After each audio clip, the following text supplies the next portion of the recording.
Hey there friends, and welcome to another video. Today we're going to be talking about Suicide Squad. Now, people have had a lot of issues with this game, most of which aren't even true, and the rest are completely out of context and misconstrued.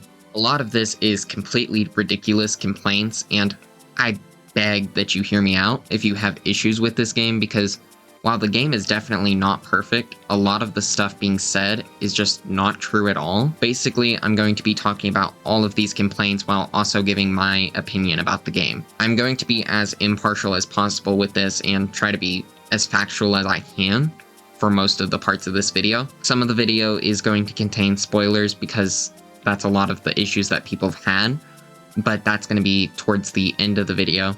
So first we're going to do the non-spoiler stuff. First, let's talk about the fact that the game is live service. People have a huge stigma for live service games, but it's very pick and choose, and people only use that argument on games they've already decided not to like, and then turn around and will praise other games that have live services. That's not to say that live service games are all perfect or something. A lot of live service games do have issues, and there is a reason that that stigma exists in the first place. There are reasonable complaints about live service, and we can't quite talk too much about this game with the live service yet because the live service really hasn't even started. Right now in the game there is a store where you can purchase cosmetics including emotes, skins, and color swatches. The prices in my opinion are too high.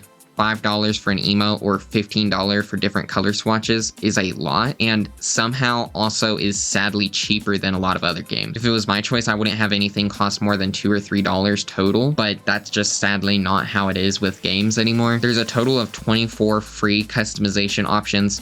12 are part of the Fugitive set and can be mixed and matched, and 12 are part of the Task Force X set. And once again, they can be mixed and matched. This is not very many options, but it does help that you can mix these parts together, and there will be more free and paid skins added to the game with each update.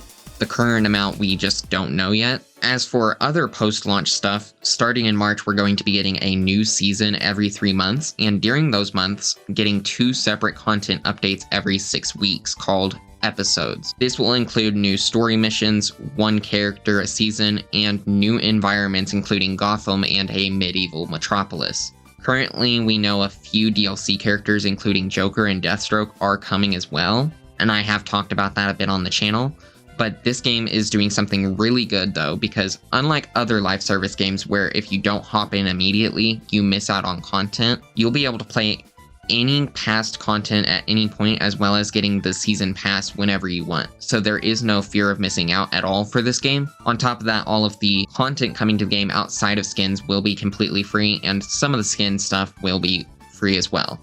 Now, outside of costumes and emotes, another customization option is for your guns called trophies. There are 3 different types of trophies: dolls, trinkets, and pins. These are all unlocked through doing a specific thing like reaching a certain level with a character or equipping certain gear pieces. These can then be added to any weapon once they are unlocked. Now let's talk graphics and performance. I'm sure some of you saw this comparison of Arkham Knight and Suicide Squad, which I just want to say is a completely unfair comparison.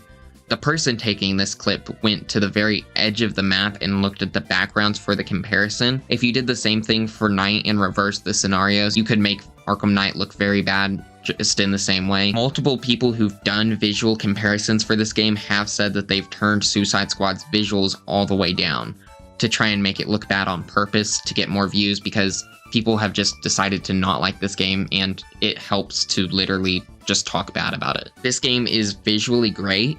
It's not the best looking game I've ever seen, no, but it's shocking that they were able to make it look as good as Knight when there's so much going on in this game constantly. The game is consistently at 60 FPS and 4K. There is the occasional freeze when playing online, but this is a server issue, not performance. The city is beautiful in this game, and the day-night cycle and weather cycle really help to show the beauty of it. I'm gonna run like 30 seconds of different parts of the city right here and just show you how the game really looks.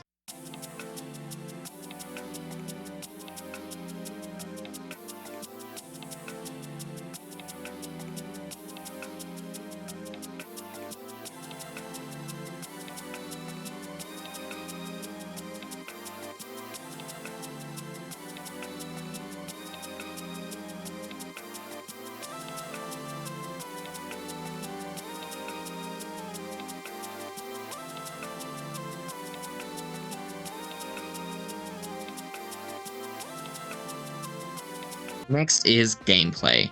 First, let's talk about the guns, because people have a complaint that all the characters use guns in this game, making them play the same, which is a gross oversimplification, which you could say about thousands of games. I mean, a lot of games use guns, and a lot of those games have multiple playable characters that also use guns. That does not make them the same. Each character has access to 3 types of weapons. Each of these weapons are only used by 2 characters total. Each of the characters have completely different ways of moving around the city, different special attacks, and different close range weapons. The traversal in this game alone is one of my favorite parts. It's really, really well done. The only thing I would say is that I feel like Harley has not got the best traversal, and that's probably also because I've played Spider-Man 2 and that just feels a bit better. And that is a similar mechanic of swinging, so it's just an easy comparison to make. Both Harley and Shark use actual melee weapons in this game, while Deadshot uses his wrist guns and Boomerang uses boomerangs to attack enemies without needing to get that close. You can also then use your talent tree to make your characters use more melee stuff.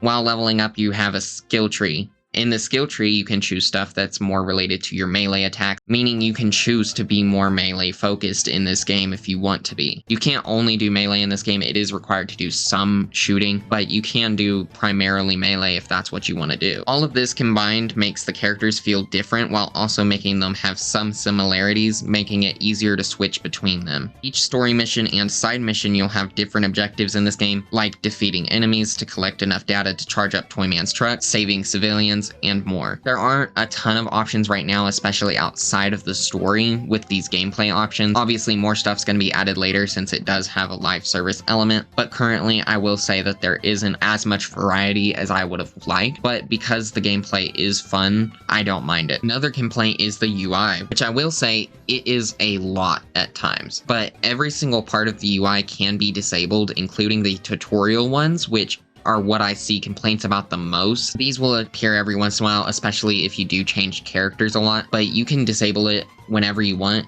And if you're someone who, for example, doesn't like having damage numbers come up, you can turn that off as well. Once you are actually playing this game also, the UI is barely noticeable in my opinion, but anything you don't really want can be disabled at any time. So it's not as big of an issue as people are making it out to be.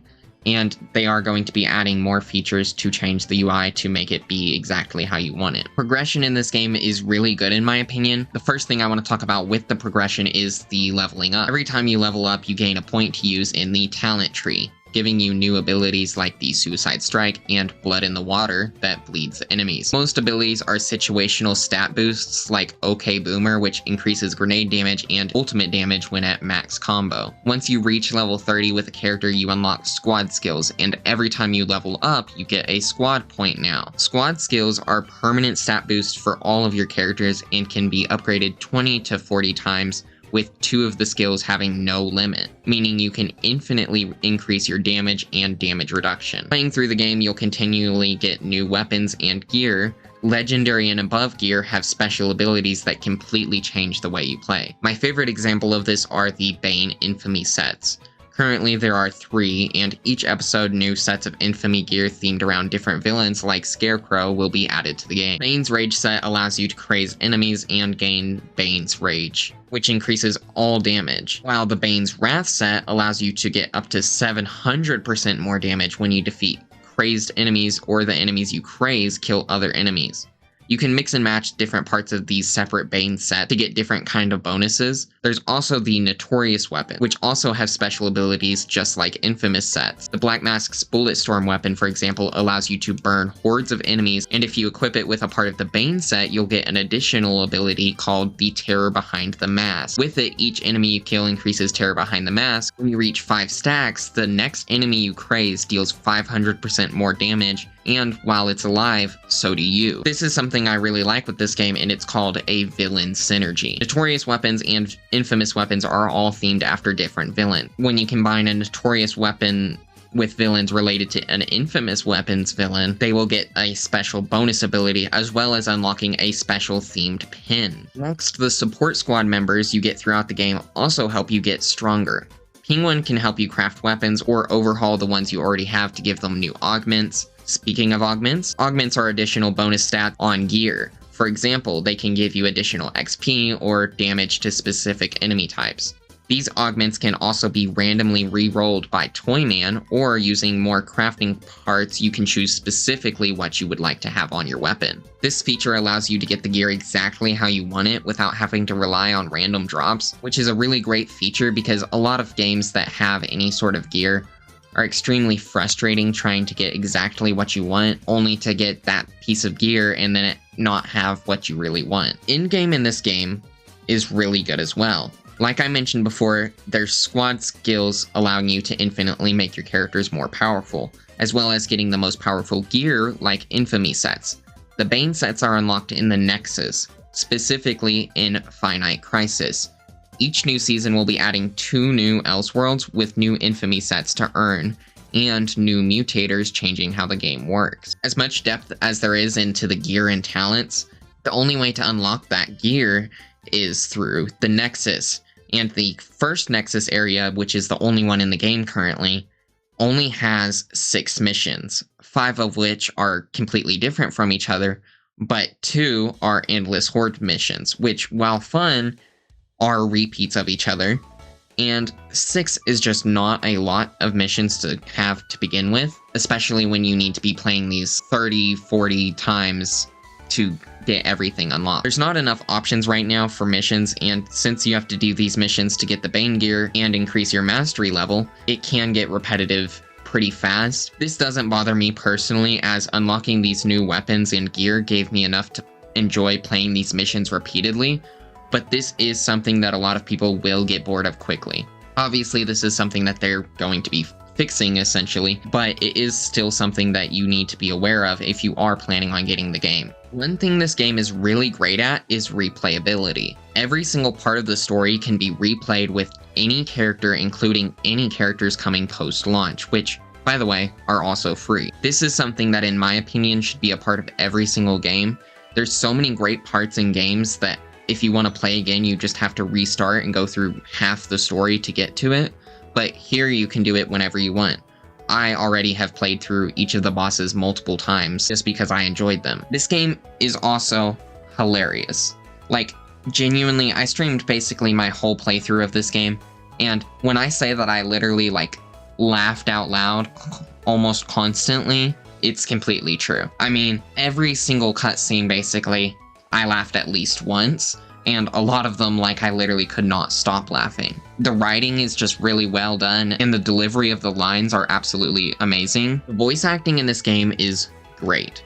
Kevin Conroy as an evil Batman is really well done, and the squad is also really enjoyable. Waller and Luther specifically have some amazing scenes, and the support squad like Ivy and Penguin are great as well. The game has some of the best voice acting and facial animations I've ever seen, especially with Harley and Boomerang. Batman, Wonder Woman, and Flash work great in this game. I think this is the best Barry Allen that we've had outside of the comics by far. Green Lantern and Superman, though, I don't really know. We didn't get to see enough of them for me to really have much of an opinion about them, and the time that we do see them, they are obviously corrupted by Brainiac. Right now, though, there is a lot of issues with people not being able to actually play the game either with friends or at all whatsoever. They've released multiple updates to fix these things, but while it has fixed it for some, it's actually caused more people to not be able to, and also just not helped some other people who've had the issue. Now, obviously, these kinds of issues are gonna happen, and I understand that it's gonna take time to fix these, but it is also a big issue and something that I did need to mention currently. Now, I'm sure that this is going to be fixed, so this is only an issue right now for the game, but I did want to bring it up. One of the big things that I don't like with this game is the support squad missions. Outside of the Gizmo missions, which I do think are really fun, they get really frustrating really fast because each of these missions, they will have you kill enemies using very specific things, shield harvesting or critical hits.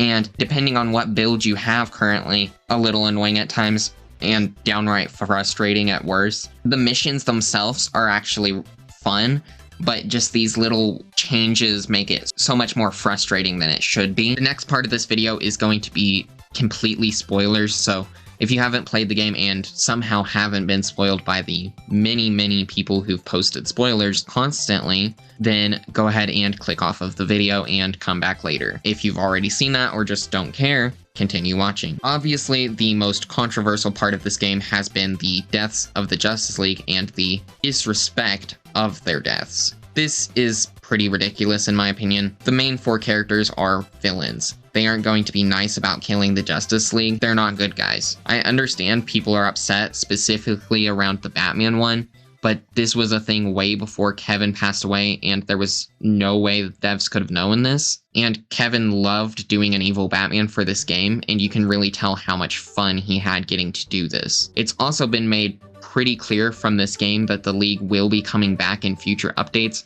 so even if you aren't a fan of this, they're gonna be back anyways, so it's not like it's permanent. The story for this game, in my opinion, is great. It is not perfect, no, but I liked it. People have had an issue with the squad being even able to fight the League, but people forget all these characters have had built-in weaknesses since their creation. Kryptonite for Superman, fear or the color yellow, or originally wood for Green Lantern. No, these characters wouldn't normally be able to beat Superman, but guess what? The whole point of the game is getting stronger and gaining access to the League's weakness as you progress through the game. I can't believe I even have to say this, but for some reason, people have decided Harley is a pedo because she referred to Kid Ivy as babe, which is absolutely ridiculous. People have over-sexualized the words baby and babe so much that they forget that that's not what it means at all. And this is just a stupid thing. A lot of people say babe to people. This isn't anything sexual whatsoever, and I don't know why people have jumped to that conclusion. Boss fights overall were great. Flash is a ton of fun to fight. Lantern and Superman are as well. The only 2 I have an issue with are the Batman and Brainiac fights.